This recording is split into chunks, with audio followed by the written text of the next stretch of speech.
Bafowethu, sanibonani. Ngibingelele nje wonke umuntu ozohamba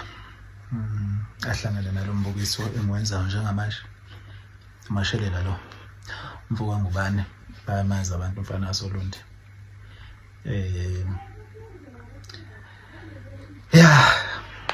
Angiyena umuntu okhonza ukukhuluma kakhulu izinto eziningi, kodwa ke empilweni hambe kube khona ezinye izinto ezikuphoqayo ukuthi ukhulume. Nakuba kungeke ubike engizokukhuluma, kodwa nje ke ngicathi kungifanele ukuthi ngize la ngizokhuluma nabantu abangithandayo, abaseka umculo wami, nabalandeli nje bomculo wonke,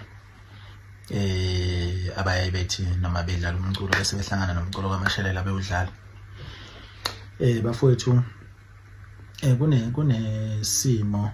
engifisa nje ukusixolisa kuqala egameni lokuthi bafowethu lokho ngaqala unyaka ngithembisa ngithi umsebenzi uzoza amaduze ukuze kushayelise isikhathi ke samanje akaze kufezeke lokho, akaze kwenzeke. Ngicela ukuthi nje ngixolise kakhulu kubantu ade belindele umculo wami. Ngiyazi baningi ehlale ngibona kuma comments ukuthi ikhalo seziningi kakhulu ukuthi umsebenzi wethu usudelay kakhulu, bekungafanele kushayela isikhathi ungakaphumi. So bayakhumbula abanye ke ukuthi ngike ngavela ngithi ngiza ne-date yokuphuma komsebenzi cishe enyangeni edlule bangaphosisi. Emva kwalokho kwase kuyathuleka. Ngicabanga ukuthi kwabaningi ke kwaba indida nje ukuthi kwenzakalani. Mhlawumbe omunye umuntu wayezoyibuza mhlawumbe abantu ikhona inkinga ekhona. Kodwa ke egcineni akumelanga kube yimina enginikeza umthwalo ukuthi niyibuze ukuthi inkinga yini, noma kubonakala ukuthi kusho ukuthi ikhona inkinga ekhona, kodwa ke kumele ngiyichaze bafowethu ukuze na-understand ukuthi kwenzakalani. Kusho ukuthi nje ngizoyibeka lento ibe kamfishane ukuze mhlawumbe ingabi indaba ende ukuthi kahle hle kwenzakalani. Shothi abaningi nje bafowethu abakade mhlawumbe belokhu belandela umculo kaMashelela bayazi ukuthi uMashelela ubani, umfana ongenzi umculo kuphela empilweni, yabona. Ngumuntu obuya ngaphansi kwetoho le kwaloliwe lapha esikhanda khona uloliwe. Bayakwazi abantu abaningi lokho, akaze ngufihle. So ngezimo ke zokuthi ke empilweni sihambe sihlangana nabantu abaningi nje ngabafowethu abathanda umculo wethu. Siyixoxe lezi zinto ukuthi hey mina ngibe nale ngcindezi njengalena, especially nje uqhathanisa kwami indlela engisebenza ngayo emculweni, nepressure engiba nayo mangabe kumele ngiattende futhi nento yasemsebenzini fike hamba kushayisana. Shuthi ke ngelinye lamalanga nje ngahlangana nomunye wabafowethu abathanda nje umculo wami. Sihlangene nje siyixoxe lento zethu, kodwa ngiyakwazi kwafika ekuthini sikhulume ngayo le ndaba ukuthi ngibe nayo le ngcindezi le yokuthi ngiyasebenza ngapha, kumele ngiphushe umculo wami ngapha. Kuyinto engeke ngibone ngazuthi ngifakele ipressure sometimes, ngingakwazi ukwenza izinto zami ngendlela enganelisayo noma ayifike lapho engifisa ifike khona. So masisayikhuluma lento kuze kuvele igama lokuthi yazi mhlambe uhambo wesikhathi kuyofanele mhlambe ngihoxe emsebenzini ukuze ngizokwazi uku-attend umusic wami kahle. Ngoba ngiyabona ukuthi ngiyakhula, kodwa akwenze ngalendlela le amandla ami awafiki la akufanele ngabaseke khona. Mhlambe ngibe nazo lezo nsolo ukuthi mhlambe kwenza ukuthi ngumuntu obusy, yabona. So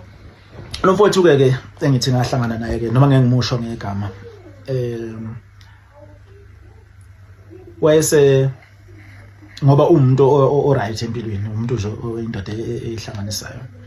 So wayeseveza umbona ukuthi hayi wendoda no, ungayenzi lonto leyo ukuthi uye umsebenzi ubalekile kanjalo. Futhi nami into engiyaziyo ke ukuthi sometimes kwesinye isikhathi uma kumele uthathe izinqumo uyo sacrifice there and there, yabona. So bese hayi no, mina mfowethu ngicabanga ukuthi ngiyazi ngakusiza, yabona. Ngakusiza ekuthini mhlambe ey'ntweni ey'ningi nje zokuphusha umculo wakho kusukela nje malini uma urekhoda nani ngizoba hands on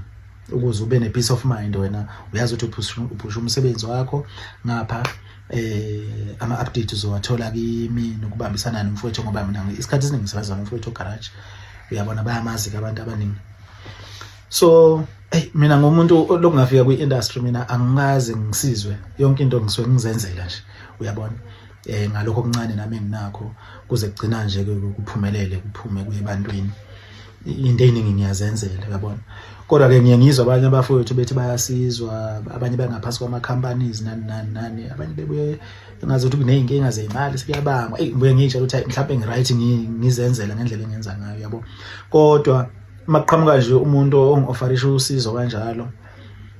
ngoba futhi ngendlela alibeka ngayo walibeka njengosizo nje olungenambandela ukuthi mhlambe sisayine i-contract noma sekunekhampani esengingaphansi kwayo cha uyangisiza njengomuntu othanda umculo wami ofisa ukubona yaphambili so lento ngiyicabanga nje sayixoxa nabafo sagcina sibona ukuthi akunankinga uma ukuthi umuntu osisizayo baningi abantu abafowethu abasiza abantu mhlambe nathi ake sinikeze umuntu ithuba nje nathi kube khona asithatha la asibeke khona la ngasibeka khona ngoba khombisa ukuthi ayikho ingcindezi esinayo ngoba akuna contract ilento siyenza nje njengomfowethu nomfowethu uyangisiza nje ngoba efuna ukubona into yami yaphambili so ke savumelana ke kanti vele lento sikhuluma inhlelo zokuqala i-album ke sezivele semome sekumele umsebenzi omusha uqale wakhombisa ukuthi already yena ama-funds umsebenzi nje usengaqala wakhiphi nangempela ke sabhuka wakhipha imali ngakhokhela abantu be-instrument masifaka iy'nsimbi ngakhokhela ne-studio ngadeposita kanjalo ngoba ukuthi siyaqala ke siyasebenza wafaka nemali ke nje yonke yagcina siphelele ke imali ye-studio imali yabashayi beyiginci yabona nje kwakhombisa ukuthi yonke into nje manje in terms of imali iyaphelela inkinga iqala kama ngabe sekuza la ensukwini ke manje ukuthi umsebenzi sekufanele manje si-approach ukuthi umsebenzi usuzophuma sengiqala nami bese kufanele ngizofaka ama-FT ama-collaboration abantu engizosebenza nabo iqala manje ngabona ukuthi yasi sekunokuphambana kwenkulumo manje mangabe ngathini imbono yethu mangabe ngithi yazi ngifuna ukusebenza kanje ngifuna ukusebenza nobani ngibona ukuthi ngathi imbono yethu siqala ukuphikisana usenawo amandlanyana ukuthi yabo ngithi mina ngifuna ukusebenza kanje athi asisebenzeni kanje mangithi sisebenza kanje agcina ethi asisebenze kanje ngabona ukuthi lento lena ngathi ifuna ukuphuma ke esandleni ngoba mina ngisebenza ngendlela yami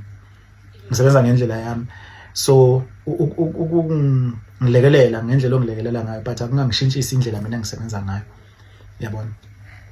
ngabona ukuthi lento izonginikeza i-challenge le yabona ngiqala ngaba nama-doubts kuningi kokube sekwenzeka nje ebese ngibona ukuthi ngathi asahambisani ngey'nkulumo so kanti ngizokhipha indaba yokuthi ngizokhipha i-date yokukhipha umsebenzi yonke into yayisese-standard so inkulumo izoshintsha nje lapho ekugcineni umsebenzi sekumele uphume useveza ukuthi lo msebenzi kumele ungathi uzophuma ngaphansi kwekhampani useveza igama lekhampani lelo kade lingavelanga ngoba la sasikhuluma ngokuthi nje uyangisiza nje kunekhampani enginayo nomfowethu kanjani nje into engaba ngisakwazanga nokuyi-attenda ayesefisa ukuthi ke umsebenzi lo wami ungabe usaphuma ngaphansi kwale khampani yami okuyiMashelela Entertainment ngabona ukuthi ngeke ngathi siyagejana ke manje kushuthi ngokwembono nangendlela yokusebenza ngoba akukhona lokho esasivumelele ngakho uyabona so kwangiphoqa ukuthi cha